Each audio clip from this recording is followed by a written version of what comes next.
What's the deal with Lamar Odom? We debate on Voice of the Nation Fast Break.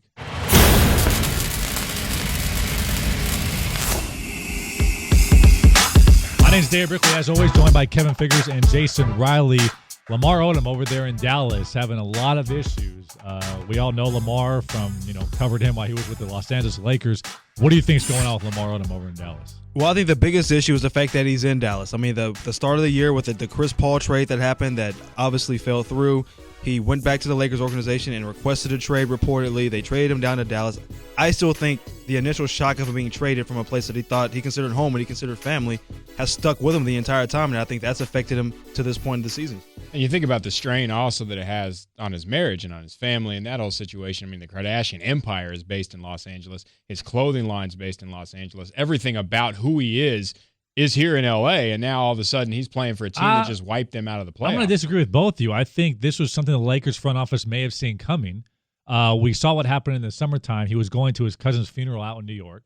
The driver then hit a pedestrian who ended up dying on the way to a funeral. That was a very traumatic experience. You read the article by, I believe, Broderick Turner over at the LA Times, and Lamar was even thinking about taking some time off from the game, maybe take a season off. That was things that we were hearing, and I think with all the stuff that's happened to Lamar throughout his life, all the death that's happening, all the tragedies, I think this kind of threw him over the top. He said he started seeing a psychologist, a therapist, and I think the trade, I think it threw it over the top a little bit. But psychologically, there's something wrong with Lamar Odom.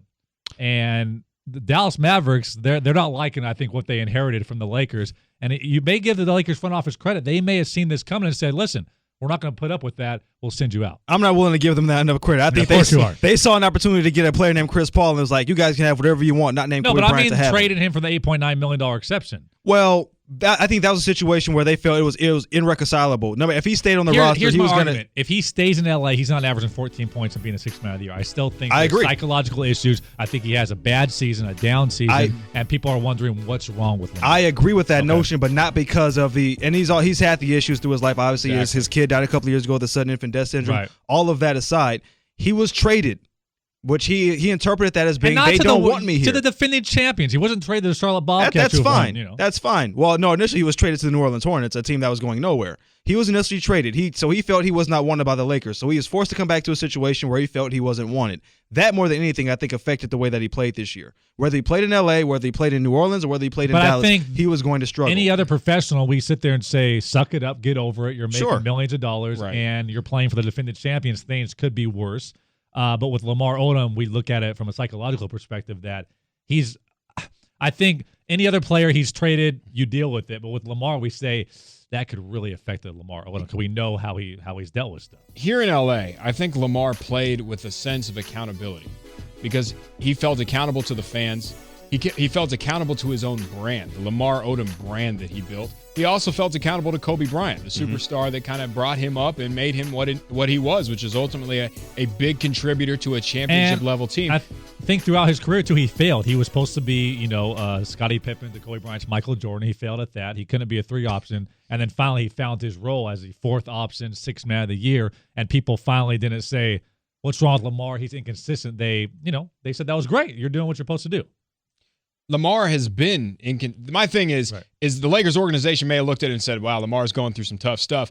If they really had the foresight to do that, they would have seen that a long time ago because nothing's really changed with Lamar Odom. We know he's an emotional guy. We know he goes through stretches where he plays really well and then stretches where he plays really bad. Well, the things that happen off the court in Lamar Odom's life have always affected his play on the court. You can't say that happens every day when you're going to your cousin's funeral and the car you're in, the driver hits somebody that kills somebody on the way to a funeral. And again, the article came out prior to the Dallas Maverick trade that said that affected him a lot. It just killed him psychologically. He was seeing therapists and all this stuff. So I think psychologically, mentally, he's in a different place. You factor in the trade, and Rick Carlisle, they're fed up with him. Yeah, he's saying he's fed up. His teammates are wondering what the hell's going on. At least his Laker teammates knew who Lamar Odom was as a person, and I think they were more likely to deal with stuff when he wasn't feeling up to par or he was getting depressed, not just with his play, but in his personal life. the Dallas Mavericks guys are like, what the hell's going on with this guy? Well, that's part of Especially that. how talented he is. He never had a stretch as bad here. We complained about his consistency all the time when he was in Dallas. He was never this bad when he was here in Los Angeles. And I think him coming back to the Lakers, a place where he thought it was home and he thought it was family, would have been therapeutic for him. Right. Nothing's ever going to supersede a family member of yours being killed when you're already going to a funeral for another member of your close member of your family being killed. That sort of thing is hard to get over. But when you go back to a comfort zone with people that you love and care about, to find out that you're being traded to somewhere else that you have no desire in going. Especially after a lockout, too. He probably wasn't in the best of shape. Exactly. All this stuff factors. That's a lot of things happening at once for him. And I think that put it over the top. And I think that's the main point here is that Lamar can deal with this tragedy and the things that have happened in his life because he lost a child. Like he's dealt with that thing because he's been surrounded by people. He's comfortable with people that love him. It's like dealing with that in a completely foreign environment with guys that just 3 or 4 months ago he was arch enemies with. He was playing in a physical and hotly contested second-round playoff matchup.